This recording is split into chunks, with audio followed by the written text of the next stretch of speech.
Muy buenas tardes, gente, ¿qué tal? ¿Cómo estáis? Vamos a comentar hoy el caso de Asunta, el crimen cometido sobre una niña adoptada en China. En este caso, los asesinos que fueron condenados fueron Rosario Porto y Alfonso Basterra, los padres adoptivos de esta niña de procedencia china, como se estaba ahí ahora comentando.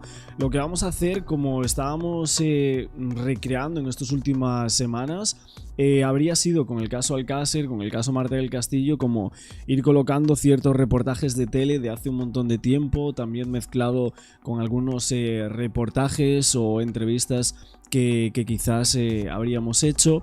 Y bueno, hoy quería sacaros por aquí parte de algunos programas, y justo lo que quería analizar en este vídeo, que seguro que haremos más en esta semana, de uno de los casos que personalmente a mí es de los que más me han llamado la atención desde siempre, que es el caso Asunta, por supuesto, que aconteció como muy cerca de donde yo vivo, y eso, bueno, siempre como que lo tienes más en mente, más presente, ¿no? Y de hecho, una de las teorías que siempre se estuvo implantando desde el primer momento es si hubo o no una tercera persona. Una tercera persona que manipulase pruebas e incluso que hubiese dejado presuntamente el cuerpo de Asunta en aquella pista forestal, que de hecho hace muy poco fuimos allí, estuvimos grabando allí con una amiga fotógrafa que me ayudó a hacer ese vídeo. Y bueno, hoy lo sacamos por aquí, vamos a ver esto y ahora seguimos con más cosas. Según La Voz de Galicia, los investigadores habían creído hasta ahora que el asesinato de la pequeña fue presuntamente planeado y ejecutado solo por sus padres adoptivos, pero ahora están convencidos de que alguien pudo haberles ayudado. Identificar a esa tercera persona es lo que centra ahora el trabajo de la Guardia Civil. Pero ¿quién podría ser? ¿De qué forma participó? Creen que su parte del plan fue depositar el cadáver en la pista forestal de Teo, ya que los padres, entre las 10:30 de la noche y la 1:15 de la madrugada de aquel día que se encontró el cadáver, tienen coartada. ¿Pudieron abandonar los padres el cuerpo antes de las 10:30 de la noche? En teoría sí pudieron hacerlo, pero todo apunta a que no lo hicieron porque es una vía bastante transitada y el cuerpo hubiera sido encontrado antes. Abandonaron sin embargo el cadáver a partir de las 12:30 de la noche. A los investigadores no les cuadra que Rosario Porto y Alfonso Basterra, ya fuese juntos o solo uno de ellos, corriesen el riesgo de depositar el cuerpo en la pista cuando ya podrían estar vigilados. Pero ¿por qué la tercera persona no podría ser también el asesino? La respuesta es que tras más de un mes de pesquisas, los investigadores habrían reunido pruebas concluyentes que inculparían directamente a los padres. A ver, el problema del caso de Asunta es que obviamente hay muchísimos indicios contra los padres que se convirtieron en pruebas, claramente. Bueno, y obviamente el tema de las dosis, etcétera, que le daban a esa niña, eso metía de lleno en la acusación a Alfonso Basterra, porque contra él no había pruebas como tal del día de los hechos. Contra Rosario Porto supuestamente sí, por el tema de la asfixia. Luego lo de la alarma en Teo, las pruebas en este caso de las cintas estas naranjas. Aunque hay mucha gente que tiene muchas dudas, es cierto, sí las hay, y la investigación dejó muchísimas dudas. Incluso el trabajo que hizo el abogado de Rosario Porto, Aranguren, fue tremendo. O sea, dejó una duda estelar sobre el caso, incluso vinculándolo con el tema de Ciudad Lineal y otros casos, que aún a día de hoy persiste como esa duda de ¿realmente fueron los padres y lo hicieron de esta forma? Yo personalmente creo que sí. Lo que pasa es que más personas implicadas, una tercera o cuarta persona, pues seguramente tendría que haberla, porque hay cosas que no se... es que no tienen explicación hasta el momento de hoy. Entonces la explicación es, tenía que haber una tercera persona que les ayudó, que les debía algo que sabía esta gente de esas personas que los ayudaron y que nunca pudieron inculpar, evidentemente. Suso, ¿estamos hablando de una línea de investigación o de una certeza de que pudiera haber una tercera persona? Exacto. Bueno, en la investigación no hay certezas al 100%. ¿Qué ocurre? Que hasta ahora han conseguido tener una idea bastante clara de lo que ha sucedido desde la hora de la comida hasta las 9 de la noche. A partir de ahí, que es cuando se deposita el cadáver en la finca, en la pista de Teo, no saben ni quién, ni cómo, ni cuándo lo hizo. Hasta ahora pues se pensaba que lo habían hecho los padres conjuntamente. Se basaban en que no creían que la madre, que tiene una complexión física pequeña y tiene dolencias en los huesos, lo hubiese podido materialmente hacer ella sola, pero entonces pensaron que Alfonso Basterra le había ayudado. ¿Qué sucede? Alfonso Basterra estaba en Santiago, hay una grabación que así lo acredita, y él ha insistido mucho, en su línea de defensa ha insistido mucho en que él no estaba allí, que no estaba allí.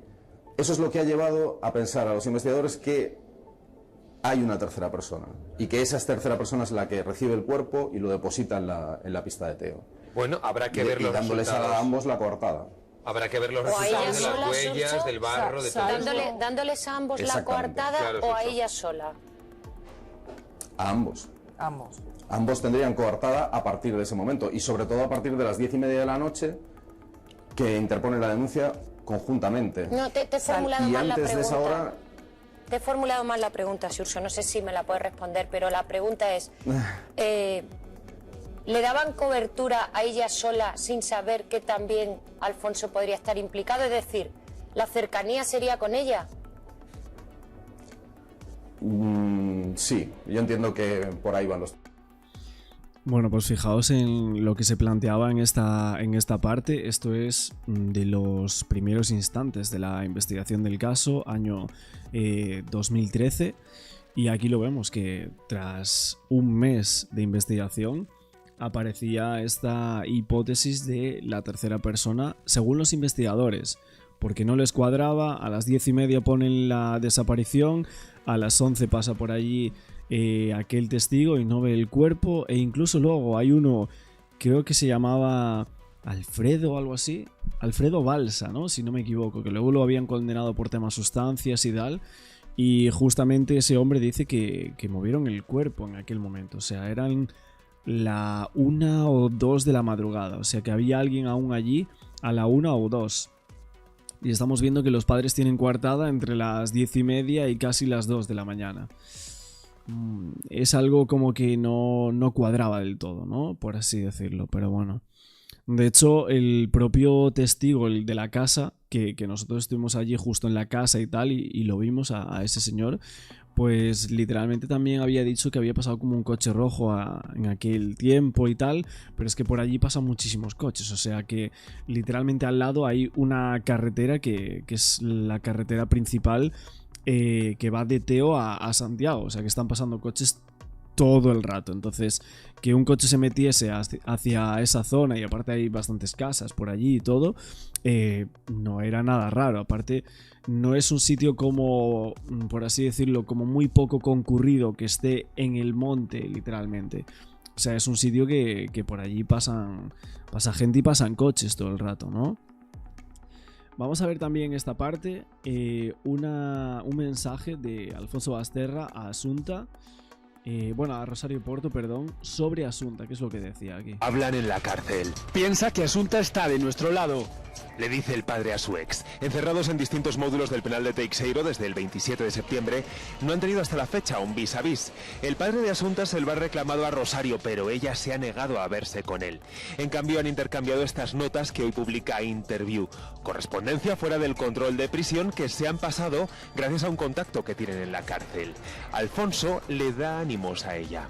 En cuanto salgamos de aquí te enseñaré algunas cartas de apoyo que he recibido de personas anónimas. Y ella adopta una actitud de víctima. Estoy harta de falacias. Estoy deseando que abran el secreto de sumario y que dejen de sostener que tú y que yo le pudiéramos hacer algo a nuestra pequeñita. Charo se muestra vulnerable, pero le traslada a Alfonso algunos de los consejos que le da para él su abogado. Me dijo José Luis que Belén quería que le llamases con más frecuencia. ¿Por qué no lo haces? Es importante que la llames, sobre todo cuando se levante el secreto de sumario. Es verdad que la revista Interview estuvo como muy metida en este caso. O sea, como que, de hecho, recuerdo que salía por aquí datos de posicionamientos del móvil de Alfonso Basterra que supuestamente lo situaban fuera de su casa en esas horas clave de los hechos. Y todo esto luego finalmente no se tuvo en cuenta o no pareció tenerse en cuenta en cuanto a ese juicio final por el caso Asunta. Pero fíjate que están aquí colocando cosas de la interview y yo lo recuerdo porque cuando estuve repasando cosas del caso vi justamente como un reportaje que salía eso, los posicionamientos del móvil de Basterra. Esto lo vi también cuando estábamos analizando lo de los posicionamientos de Miguel Carcaño, ¿no? Con el caso Marta del Castillo, pues justamente pasaba un poco eso. Sería clave también que se pudiese hacer como una reconstrucción a posteriori del teléfono móvil de Alfonso Basterra, porque sinceramente sobre él en las horas clave de los hechos y a posteriori es como que hay muy poco. Es como si él dejase que hiciesen el trabajo todo por él, y sinceramente Rosario Porto parece complicado que ella pudiese hacer y deshacer todo lo que presuntamente dicen que acabó cometiendo contra su hija. Es bastante complicado, de hecho. Entonces, ¿quién le debía tanto a Alfonso Basterra y Rosario Porto para ayudarles en este hecho? Si es que alguien les ayudó. No sé vosotros qué creéis sobre esto. Entre líneas, Charo le recrimina a Alfonso su pasividad y ella, en cambio, muestra una preocupación que hasta ahora nunca, curiosamente, había manifestado. Tienen que encontrar a los hijos de puta que hicieron esa barbaridad. Él aprovecha su siguiente nota para devolverle el guante. Bueno, esto todo era de esa revista. La verdad es que ya no existe la revista Interview ahora mismo. No sé qué pasó, qué había pasado con ella, algunas demandas como muy grandes o algo así, ¿no? Vázquez Taín está un poco mosca contigo porque no dijiste desde un principio que había subido a la finca, pero nada más. Se muestra desesperanzado ante la acción de la justicia. Pero en este puto país te pueden mandar a prisión por meras sospechas aunque no exista ni una prueba en contra. A mis alrededores tengo varios ejemplos, según me cuentan. Y sabe de la vulnerabilidad de Rosario, por eso concluye. No veas ni leas nada, es todo mentira cuanto dicen. Lo que nos preguntamos es si Charo y Alfonso creen que estas cartas son íntimas o en realidad las escriben con el presentimiento de que algún día, como hoy, lleguen a la opinión pública. A ver, lo más curioso, obviamente, de estas cartas es lo de Asunta está de nuestra parte. ¿Cómo que Asunta está de nuestra parte? Es que hay como mensajes de esta gente en las conversaciones estas telefónicas que fueron súper clave en prisión, y aparte de esto, que dan a entender que evidentemente ellos saben todo lo que pasó y ellos están implicados, o sea... aunque ellos no lo hicieran o no participaran completamente en el crimen, que yo sinceramente tengo dudas, ellos sabían perfectamente lo que estaba pasando y qué querían hacer o ejecutar. Vamos también con el tema de las claves de la autopsia al cuerpo de la pequeña Asunta. Esto fue a 2 semanas del comienzo del juicio por el crimen de Asunta Basterra Porto, y ahí declararon los forenses que habían practicado la autopsia a la menor y descubrieron ciertas cosas. Una de las cosas que fue clave para determinar lo que había pasado, y que si esto sí podría estar premeditado, era el tema de que Asunta había ingerido en las horas previas al hecho una cantidad de lorazepam 17 veces superior a lo normal. Una auténtica barbaridad. El médico necesita examinar la sangre y muestras de tejidos que pueden determinar la causa de la muerte. Este tipo de informe debe ser realizado y firmado por un médico, un químico y un especialista en toxicología. Por eso tarda varias semanas en conocerse sus resultados. 3 son las principales muestras que se extrajo del cuerpo sin vida de Asunta. Sangre. Su análisis ha revelado que la niña tenía 0,68 miligramos por litro de lorazepam, mientras que lo normal sería 0,04 miligramos en litro de sangre. Asunta tenía una cantidad 17 veces superior a lo normal. Ese dato, 0,68 microgramos por mililitro de lorazepam, en términos forenses, significa, en primer lugar, que tuvo que ingerir una cantidad equivalente a 5 o más cajas de medicamentos. En segundo lugar, que quien le suministró los medicamentos lo hizo con la clara intención de acabar con la vida de Asunta. Y por último y tercer lugar, que transcurrió poco tiempo desde la ingesta de los fármacos hasta el fallecimiento de la pequeña. Restos de alimentos. Son los últimos que hay en su estómago. Determinan cuál fue la última comida que ingirió la niña antes de morir. Pelo. El análisis del cabello desvela durante cuánto tiempo fueron suministrados los ansiolíticos a la pequeña Asunta. en la comida? ¿En agua? ¿Estaba bajo los efectos de este medicamento cuando se captaron estas imágenes? ¿Cuánto tiempo tarda en surtir efecto? ¿Cuál es la duración de los mismos? El objetivo, precisar en la medida de lo posible la hora en la que la pequeña ingirió el lorazepam. 21 de septiembre, 14 horas. Asunta Basterra se dirige a la casa de su padre a tomar la que será su última comida junto a su padre Alfonso y su madre Rosario. La sobremesa se alarga y el juez sitúa en ese momento la ingesta de los ansiolíticos. ¿Pero fue así? Si hacemos caso al informe toxicológico, hay dudas más que razonables, porque en él se asegura que el medicamento comienza a hacer efecto en un rango de entre 15 y 45 minutos, es decir, casi de inmediato. Recordemos que la pequeña se dirige a su casa a las 17:21 horas y que hay una imagen de ese momento. ¿Está en estos momentos sedada? Indica su forma de caminar, que puede estar empezando a padecer los efectos de este medicamento. Comparemos esta imagen con esta otra, la de la pequeña acudiendo a la casa de su padre a comer. En la primera camina segura y recta, ¿y en la segunda? Ambas secuencias son fundamentales, porque en ellas podemos analizar si la pequeña caminaba con normalidad o si por el A ver, parece que sí, ¿no? Parece que más o menos lo mismo. contrario, lo hacía sedada. La siguiente imagen de Asunta es esta otra. Se graba a las 18:21 horas. El Mercedes de Rosario es captado en una rotonda situada a 1 minuto de su casa. Delante, en el asiento del acompañante, viaja una persona de baja estatura y vestida con una camiseta blanca. Aquí también la vemos recta, pero ¿estaba en esta imagen sedada? Los efectos del orfidal duran hasta 3 horas y el rastro de su dosis inicial dura en el cuerpo unas 9 horas. Por eso, los datos del sumario avalan que...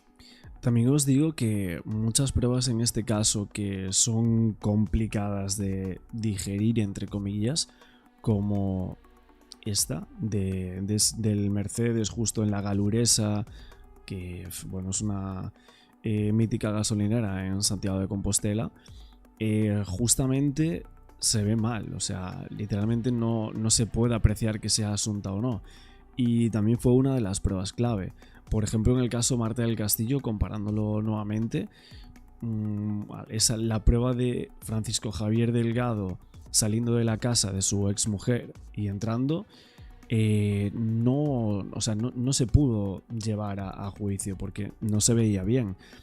Si comparamos un poco entre los dos casos, las dos pruebas son como muy parecidas. De hecho, en la de Asunta es peor incluso. O sea, si es que no se ve nada en esos fotogramas. Muy complicado, de hecho. Que a eso de las 18 horas, como muy tarde, debió comenzar a ingerir el medicamento. Pero ¿fue realmente así? Y de ser cierto, ¿quién le suministró la dosis? A ver, como tal, la fiscalía lo que dice es que fue Alfonso Basterra, ¿no?, quien le suministró esa dosis a Asunta. De hecho, bueno, lo que dijeron, el fiscal se preguntó el por qué realmente Alfonso no se rebeló contra Rosario Porto, con todo lo que había, ¿no? Esto fue algo que el fiscal intentó exponer, que no entendía cómo el tema de las cuerdas, que según el fiscal lo que había dicho es que Alfonso Basterra y Rosario Porto actuaron en connivencia y es por eso que Basterra no se rebela, porque si realmente Alfonso Basterra dice algo en contra de Rosario Porto porque habría muchas cosas contra ella, pues Rosario Porto diría todo lo que sabe contra Basterra. Entonces el juicio no se iban a autoincriminar e incluso llegaban a piropearse en algún momento, según lo que decía el fiscal. Esas eran las razones por las cuales mantenían esas posturas los dos padres. Entonces, lo que dijo el fiscal también es: en los momentos clave en los que Rosario Porto titubea, Alfonso sale a apoyar y da una explicación y consolida en este caso. Entonces asegura que ambos estuvieron de acuerdo para drogar a la niña y para acabar con su vida, que tenía la perspectiva suficiente para concluir que fue drogada estando con ambos, y en el episodio del asaltante misterioso la niña relata que lo vivió con un intento de acabar con su vida, que algo sale mal en ese plan conjunto, no controlan cuando la van a encontrar y eso no lo podían controlar, y si llega a aparecer más tarde tienen tiempo para limpiar los restos de aquella papelera. Dice, el fiscal concluía: estoy convencido de que Alfonso buscaba recuperar a Rosario Porto y con ella su modus vivendi. Vamos a colocar también una parte de la entrevista a Mark Gustin, que fue una de las personas que más investigó aquí en España desde el Reino Unido el caso de Asunta, y dio muchos datos y una perspectiva real de lo que pudo haber pasado. ¿Quién puso el cuerpo ahí? Y en el juicio dijeron, no importa, no nos interesa. Entonces, desde un punto de vista legal lo comprendo. El juicio es para ver quién es el asesino. Pero desde un punto de vista del público. Claro, desde el punto de vista social es verdad que quedaron muchas dudas en el aire, pero a ver, en cuanto a la justicia también. O sea, vamos a ver. Tiene que quedar todo muchísimo más claro. En el caso de Asunta no lo quedó. No sé si por inoperancia de la investigación o porque realmente había algunas cosas que no podían salir. Que es que realmente a mí siempre me pasa que con el caso Asunta hay ciertos momentos de la investigación que de repente sale algo y no se quiere ir más allá. Y entonces me deja un poco la duda de si realmente había algo más. De los medios, de la gente que lo investiga, sí que tiene mucha importancia. Hombre, y dejas sin investigar a un cómplice, en teoría. Para mí tiene que haber al menos uno, pero que ni buscaron. Wow. Y no interesó, claro. Y ya te digo, a nivel legal lo comprendo. El juicio es para determinar quién es el asesino, no qué pasó después. Pero a mí me interesa, y a mucha gente también le interesa, qué pasó después. ¿Por qué el cuerpo no estaba antes de las 12 de la noche? Vale. Pero no por eso son inocentes. No, claro. ¿Y qué indicios implican al padre en esta...? La sedación. Que era la sedación también. A lo mejor es muy posible que el padre no estuviera en la casa de campo y en el momento del asesinato físico de la niña. Pero como me explicó el abogado de la acusación popular, tan culpable es el que tira a un bebé por la ventana como el que abre la ventana y facilita que lo haga. Es decir, fue un plan urdido por los dos. Los dos sedaban a la niña y los dos acordaron matarla. De eso no hay duda. En el momento... Vale, pero ¿por qué no hay duda de cara al padre en este caso? Hombre, porque fue el padre que administraba la droga a la niña. Sabía perfectamente... Sabiéndolo. Sí, sabiendo lo que era. Y el que dijo a las profesores de la escuela de música que eran antihistamínicas. O sea, mintió. Y en el juicio también perdió toda credibilidad cuando una testigo, una niña... Bueno, primero Alfonso dijo que él, después de la comida, no salió en toda la tarde, hasta que Rosario fue por ahí y dijo, Asunta ha desaparecido, o sea, hasta la noche, dice que no salió. Pero después surgió una testigo, una niña, que dijo que había visto a Asunta y Alfonso de espaldas.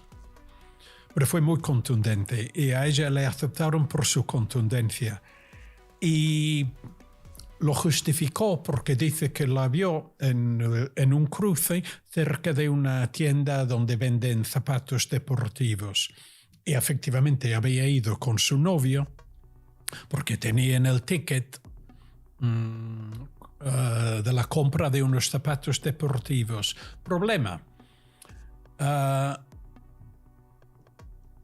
El ticket pone una hora, creo que pone las 6:21 de la tarde, cuando compró los zapatos. Entonces, saliendo de la tienda, yo hice el mismo recorrido y como mucho tardas un minuto.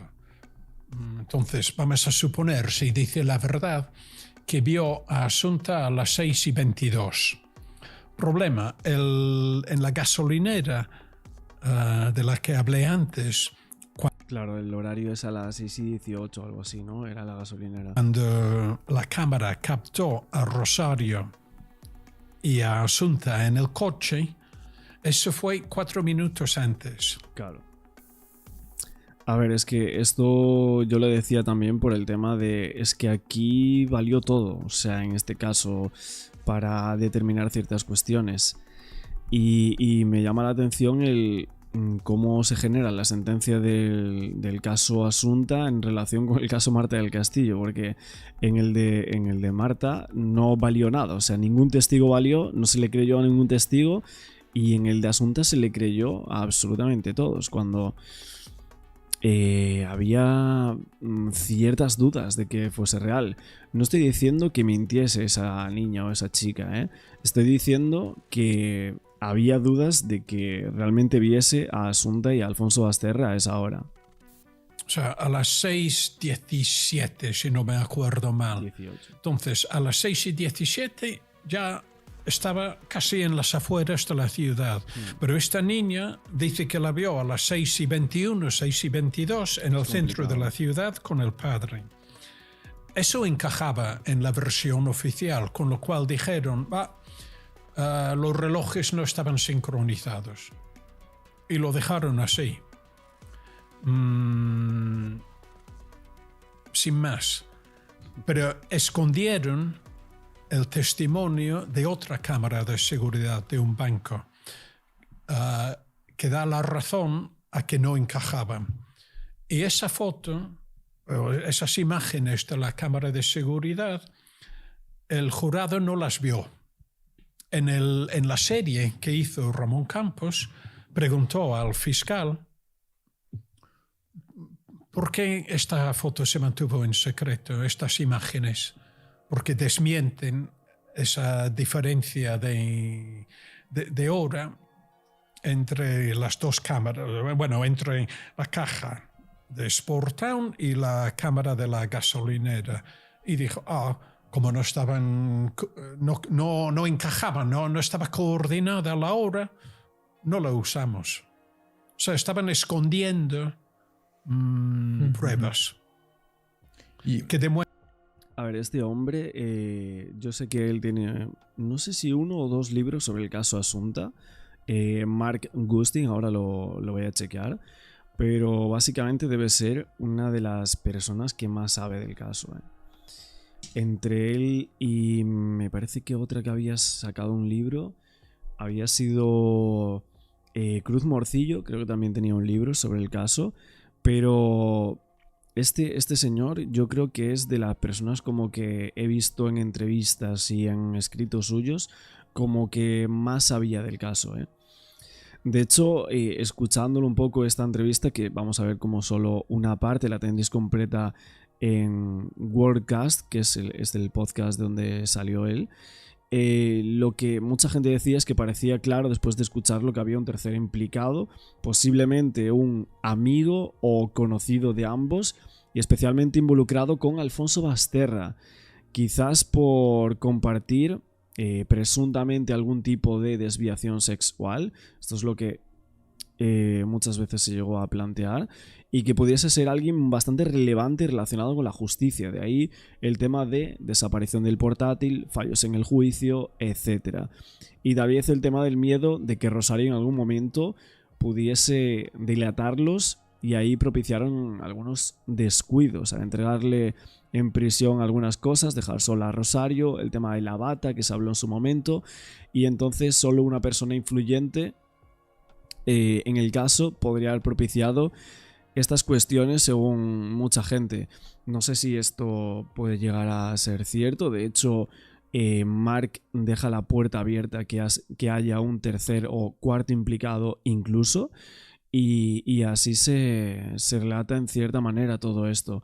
Y esto es lo que le valió también a lo que sería el abogado Aranguren para plantear como muchas sospechas de que no era cierta la versión oficial, ¿no? Y también el tema de las manchas en la camiseta es bastante raro, o sea, de que el cuerpo lo arrastraron, para muchos no fue la madre, y de que había un sospechoso que tenía coartada, pero que estos puntos llevaban a pensar en el tema de los otros implicados. No sé cuánto de cierto puede ser esto, pero incluso la investigación oficial lo tuvo en cuenta, claro. Muestra que es un poco lo que decía antes. Un testigo puede equivocarse.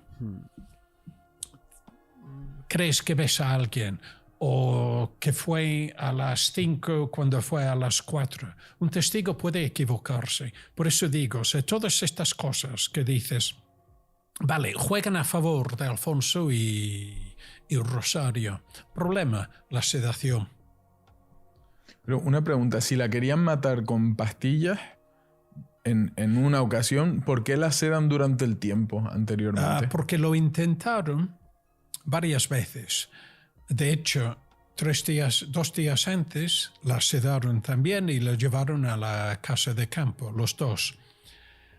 ¿Por qué no la mataron? Pues o bien porque la niña resistía, o bien porque aunque hayas decidido matar a tu hija, no por eso es fácil. Entonces, llegado el momento, a lo mejor se echaron para atrás. Está claro que no la mataron, la sedaron. También es posible que la sedaban por otros motivos, más oscuros y más tristes, que es la afición sexual de Alfonso, de imágenes de niñas asiáticas. Sabemos, y esto me lo dijo el juez instructor cuando hablé con él, que Alfonso era cliente asiduo de un prostíbulo en Santiago, donde las mujeres se vestían de niñas pequeñas. Wow. Y que Rosario se lo pagaba. Wow. Porque Alfonso no tenía dinero.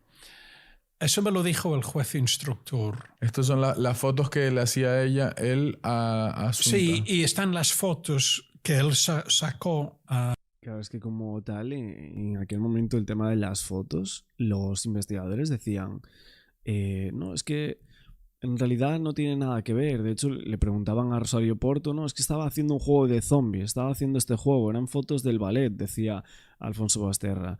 Pero yo creo que en un caso así, de una muerte de una niña, sospechando los padres y teniendo esas sospechas que está aquí comentando Mark Gustin sobre el tema de esas fotografías que salían en el Facebook de Alfonso Basterra, de chicas, el tema de la prostituta, con el tema de chicas que se vestían de niñas y todo eso, hombre, yo creo que son muy relevantes las fotos. O sea, no en cualquier caso salen ese tipo de fotografías, no todos los niños las tienen, y hay algunas que son muy raras. O sea, yo no he visto a ningún niño que tenga esas fotos. Por ejemplo, las del ballet y tal. Bueno, algunas pueden ser, pero es que hay otras que son muy raras. Y centrándonos justo en este caso, porque ha pasado esto, pues creo que son relevantes. Porque si no hubiese pasado nada y hay esas fotos, pues puede llegar a ser normal la foto, ¿no? Porque mucha gente me lo decía. Pero habiendo pasado eso, el tema del semen en la camiseta, Alfonso Basterra, las pruebas indiciarias que había sobre ahí, pues nos lleva a plantear muchas cuestiones. Asunta de piernas abiertas, desapareció su portátil y cuando por fin volvió a aparecer estaba todo borrado. Pero sabes que un borrado de un disco duro que haces tú en casa o que hago yo deja datos aún. Sí. Y un experto aún recupera casi todo lo que has borrado, ¿no? Y había mucha pornografía en páginas guardadas y fotos guardadas en el portátil de Alfonso de, vamos a decir, jóvenes asiáticas, porque es imposible saber la edad. Pero si digo niñas, no sé si son menores o no, pero jóvenes. Y las fotos que sacaba a su hija. Y bien se puede pensar que eso fue, por algún motivo, el secreto de él. Sus aficiones sexuales. Y que, a ver, para matar a una hija tiene que haber un motivo. Aunque no se sepa después con claridad. Claro. Pero motivo tiene que haber. No vas a matar a tu propia hija porque te apetece. O sea, un motivo tiene que haber. Pero lo único que podemos hacer, como Alfonso no dice ni una palabra y se mantiene en sus 13 de que es inocente y que Rosario lo fue también, solo se puede especular. Las especulaciones son los gustos sexuales de Alfonso, que abusaba de la niña. Y, por ejemplo, se sabe por otro libro sobre el caso de una periodista que se llama Cruz Morcillo. Escribió un libro. Mira, justo lo que estaba diciendo yo. Pero antes incluso del juicio. No es un libro de análisis, lo cual no es una crítica. Es un libro que simplemente reproduce artículos de la prensa, lo que ha pasado, pero no analiza a fondo, como hice yo. ¿Por qué? Porque era otro tipo de libro. No estoy criticando por eso, ¿no? Y ella dice que cuando fueron al apartamento de Alfonso, pusieron lo que se llama la luz forense, que muestra restos de sangre y restos de esperma. Y que en la habitación donde dormía Asunto cuando quedaba en casa de Alfonso, la pared estaba llena de manchas de esperma. Y entonces, como si Alfonso, con la niña dormida, se estuviera masturbando a su lado varias veces. Pero es una vía que no siguieron en el juicio, un poco por la misma razón. Dijeron...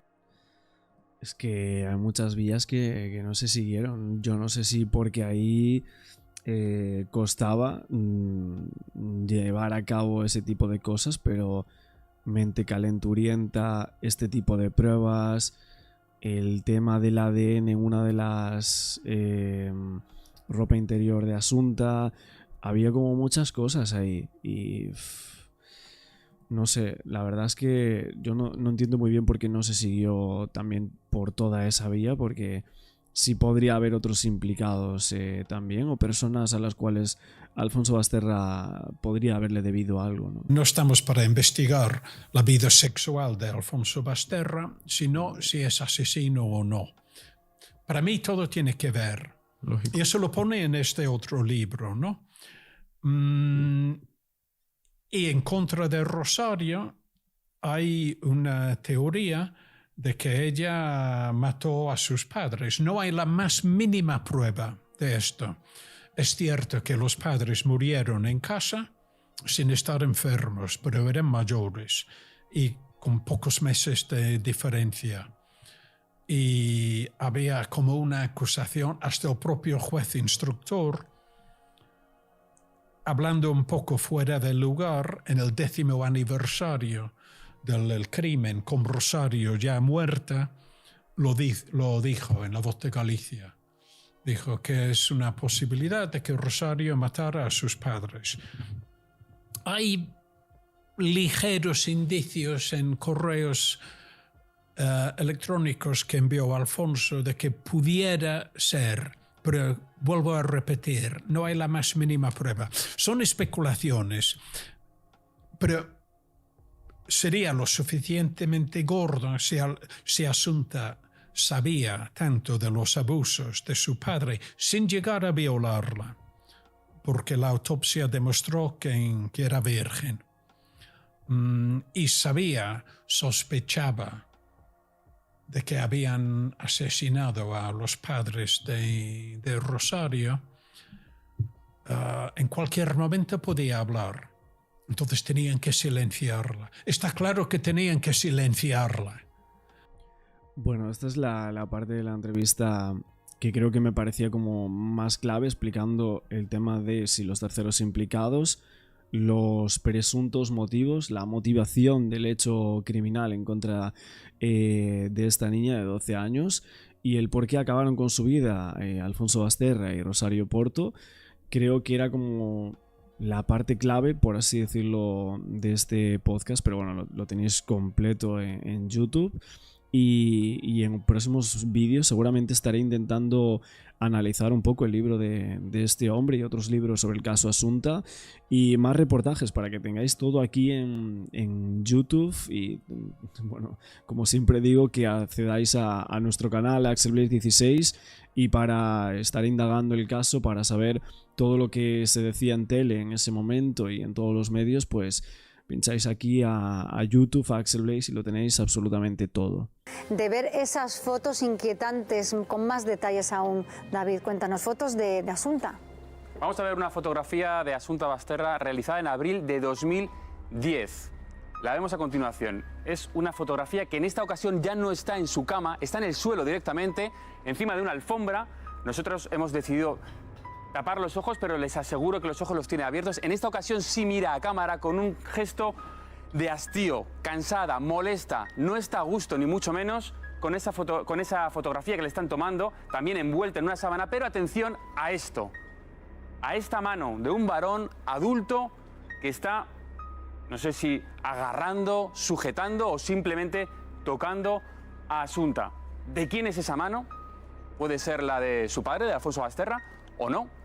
Una fotografía, desde luego, inquietante, una de las muchas fotografías que ya hemos visto, inquietantes, que se suma a otras fotografías que nos han sorprendido mucho. Que son esas fotografías en las que se ve a Asunta, ahí lo estamos viendo, con ese traje de baile con el que ensayaba. Hasta este punto normal. Todo el mundo, cuando su hija baila, pues les hace fotografías. Lo que no es normal es que estas fotografías se realizaron más allá de las 12 de la noche.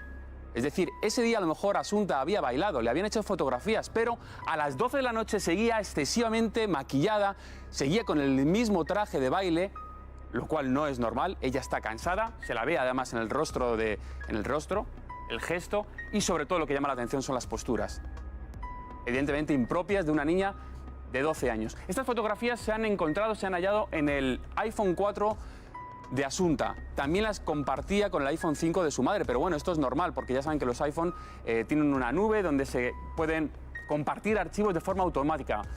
También se ha visto que desde el iPhone de Asunta se realizaban búsquedas a webs con contenido erótico, con contenido de contactos. Entonces nos preguntamos, ¿alguien utilizaba el teléfono de Asunta? Esas páginas se buscaban desde el teléfono de Rosario, pero por esa nube que digo también salen en el teléfono de Asunta, ¿o era la propia niña la que buscaba en ese tipo de webs? Muchas preguntas todavía con estas fotografías muy sorprendentes e inquietantes.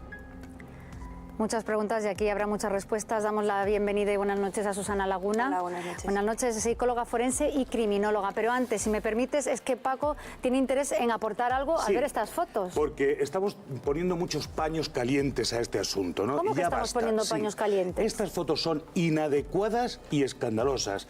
Y nadie con esas fotos adoptaría nunca a una niña, es lo que yo quería decir.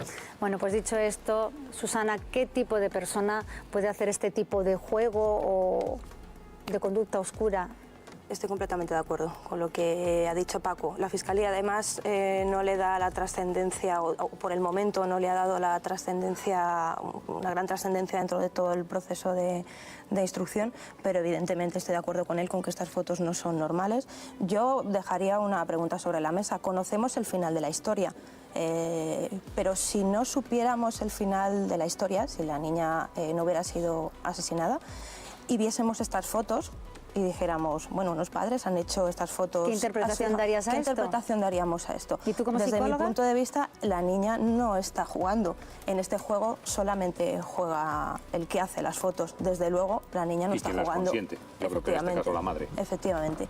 Están hechas con el teléfono de ella. Sí, pero parece que, por lo que hemos oído de esa conversación en la cárcel, los jueguecitos eran de Alfonso Basterra. Sí, pero el teléfono era de ella, ¿eh? Pero estáis refiriéndose a la segunda foto, porque la primera a mí me llama poderosamente la atención esa mano de hombre como colocando a la hija en una posición que quisiera el que la niña tuviese en un momento dado. Entonces, ¿qué explicación le puedes dar a esto? Si no supiéramos el final, ¿veríamos contenido sexual en esas fotos? ¿Vemos contenido sexual? Yo sí. Pero macabro, Bueno, absolutamente. Yo lo que veo es una intención torcida. No sé cuál es el final, como bien decía la psicóloga, a quien aplaudo, porque me parece fantástico eso de que solo jugaban los que le hacían las fotos. La niña no está jugando, incluso está dormida. Y claro, a lo mejor ahora nos explicas, pero las fotos están hechas desde el teléfono de ella o están en el teléfono de ella. En cualquier caso, lo tenía que ver ella, la madre. Lo tenía que ver. Si no las hizo ella, me da igual, que las hiciera quien fuera. Pero en su teléfono estaban almacenadas. Ella tenía acceso. Paco no estaba dormida, estaba adormilada. Exacto. Presuntamente pudiera estar incluso drogada, ¿no? ¿Pero qué tipo de persona puede hacer esto a una hija? Y además una hija deseada y adoptada. Desde luego alguien perverso, desde mi punto de vista. Y lo de deseada yo lo pondría entre comillas, ¿eh? Pudiera Bueno, yo ser lo digo, deseada José en un María, principio, porque en el momento que uno quiere adoptar es porque Sí. desea un hijo. Yo lo digo desde ese punto de Porque vista. desea un hijo o porque son los abuelos los que desean un nieto y no los padres los que quieren un hijo. Podría ser también. Los abuelos que eran los que tenían la pasta. Susana, ¿a ti qué te ha sorprendido más? ¿Esas fotos como amortajada o en la actitud provocativa que hemos visto con las medias de encaje y pues esa actitud provocativa para una niña jovencita? ¿Qué te ha sorprendido más? Claro, si analizamos las fotos por separado y vemos las fotos en las que aparece amortajada, estoy de acuerdo con Teresa, que comentaba antes que quizá parece un ensayo, por eso, pero porque conocemos el final.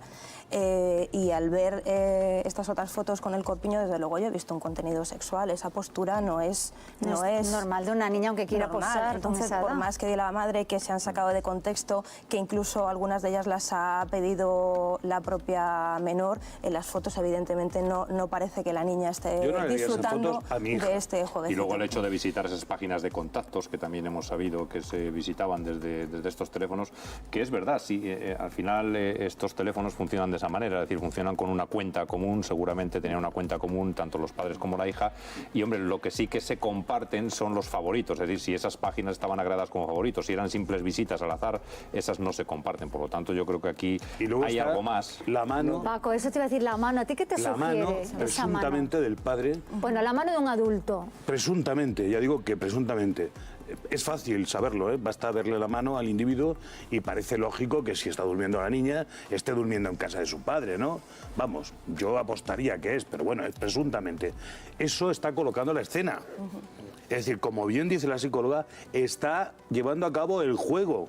Y ninguna es que yo niña... no pero Paco, yo es que no le llamaría juego, perdona. Yo es que, decir, juegos o jueguecitos, etcétera, yo aquí lo que estoy viendo son presuntos delitos o presuntos abusos. O presuntos abusos. No sabemos, lo tendrá que determinar un tribunal si el padre y la madre se tienen que pasar el resto de su vida bastantes años en la cárcel. No, sí, pero sí, viendo estoy de desde acuerdo luego con él, que puede incluso considerarse a un cierto nivel abusos, incluso pornografía infantil. Pero viendo esas imágenes, desde luego, tendrían que haber estado ingresados en un psiquiátrico. Pero ella había recibido tratamiento psiquiátrico. Hablaría mucho, Ella había recibido tratamiento psiquiátrico. Es una perversión. Es una perversión y es un trastorno mental. Patricia, una pieza fundamental, dice Susana, Desde mi punto de vista, conocemos la evaluación psicológica que se le ha hecho a Rosario, pero no tenemos información, o parece que no se le ha hecho todavía ese informe psicológico. Yo creo que eso es fundamental. Oye, pero ¿qué padre pone a dormir a su hija en el suelo, la coloca, le hace fotografías de este tipo y que una madre, si quiere a una hija, no actúe y ante la justicia? Y una pregunta que seguramente que Paco me da una respuesta. ¿Y esa mano está encima de la niña? ¿Quién hace la foto? Hombre, es fácil. Bueno, hoy día con los selfies ya sabemos que se pueden autohacer fotos uno en muchas posiciones. Habría que hacer un estudio para ver si esa foto es posible. Y si no, la hace un tercero. Solo quería decir una cosa antes. Que todas las madres que nos están viendo, que se pregunten si descubren en un teléfono una foto que pueda haber hecho su marido presuntamente, ¿no? Si lo aguantarían, lo tolerarían, ese tipo de fotos a sus hijas. Muy importante lo que dice Paco. Además, aunque nos pudiera parecer imposible, lamentablemente hay bastantes más casos de abuso sexual, que no digo que sea el caso, ¿vale? Bastante más casos de abuso sexual de los que podamos imaginar. La respuesta de las madres en general tampoco es la que nos podemos imaginar. En muchos casos existe una ambigüedad afectiva. Por un lado tenemos al padre, al que quieren, por otro lado está sus hijos, entonces se genera una ambivalencia y a veces las madres de niños abusados lamentablemente no prestan el apoyo que debieran a sus hijos. ¿Y también por miedo quizás, Susana? Pues por miedo, porque para ellas es difícil poder asumir eso, de alguna manera tratan de justificarlo, pero por su propio bienestar psicológico. Javier, ¿ibas a apuntar? Sí, quería indicar desde el punto de vista técnico, vamos a ver, con los dispositivos que trabajan en nube, en el denominado iCloud de los dispositivos de Apple, cuando haces una foto con un dispositivo, esa foto se queda solo en ese dispositivo. Es cuando tú la foto la compartes, es cuando ya se puede quedar en 2 dispositivos a través del iCloud de la marca Apple. Entonces, si las fotografías las ha hecho Alfonso y se las ha enviado a Rosario, al enviarse a través de la nube es cuando las fotos automáticamente aparecen en el móvil también de Asunta. Porque si las hace la madre, no pueden aparecer nunca en el teléfono de Asunta, salvo que se las haya enviado. ¿De acuerdo? A mí me parece un hecho trascendental y no entiendo si la Fiscalía, como tú dices, no le está dando... Lo considera irrelevante. Esto es muy relevante porque son indicios, de acuerdo, pero el gusto preferencial... No aporta mucho, ¿no? Es que no tiene Unido a otros, campeón. perdona, déjame un momento terminar. Unido un indicio a otros, como parece ser que este señor tenía una predilección por chicas o mujeres asiáticas, los indicios van increciendo, es decir, que hay que tomarlo en cuenta todo, absolutamente. Pero igual la Fiscalía lo que tenía que haber dicho, ábrase otra causa por un presunto delito de lo que sea. Pero para el caso del asesinato yo creo que el juez ahora mismo y la Fiscalía tienen pruebas más que suficientes para imputar al padre y a la madre. Y esto es otro tema que bueno, nos puede hacer pensar cuál era la vida que ha llevado esta niña a lo largo de tal hasta que ha muerto. Con los dos, porque pero por una claro, parte luego que se abra otra causa. Pero la de Trada tiene razón en el sentido en el que dice que es fácil entender cuál es la relación entre el padre y los hijos viendo estas fotografías. Recordemos que la muerte puede ser por un motivo que está en discusión, pero que a mí me parece que es quererse quitar de en medio un peso que ya ahoga. Esto puede contribuir a un móvil subsidiario, es decir, a contribuir al móvil general del crimen. Un teatro de una muerte, de un fallecimiento, de un amortajamiento. No sentía, a lo mejor, estamos hablando solamente de hipótesis, a esta niña como una hija. Es decir, el sentimiento hacia esta niña pudiera ser, tenemos a la psicóloga, tenemos a Paco, que son expertos y nos lo pueden más o menos, cómo funcionan estas mentes enfermas en un momento dado, si es que son enfermas. Lo comentaba en alguna ocasión. Yo creo que la niña vino a cumplir una función, esa familia, y yo creo que se le ha utilizado. Yo no sé si estas fotos tienen trascendencia o no en la causa, en el proceso. Lo que sí que creo, desde luego, es que estas fotos tienen trascendencia en la vida de esta niña y lo peor de todo es pensar qué es lo que ha vivido esta niña, qué es lo que ha pasado y sabemos nada.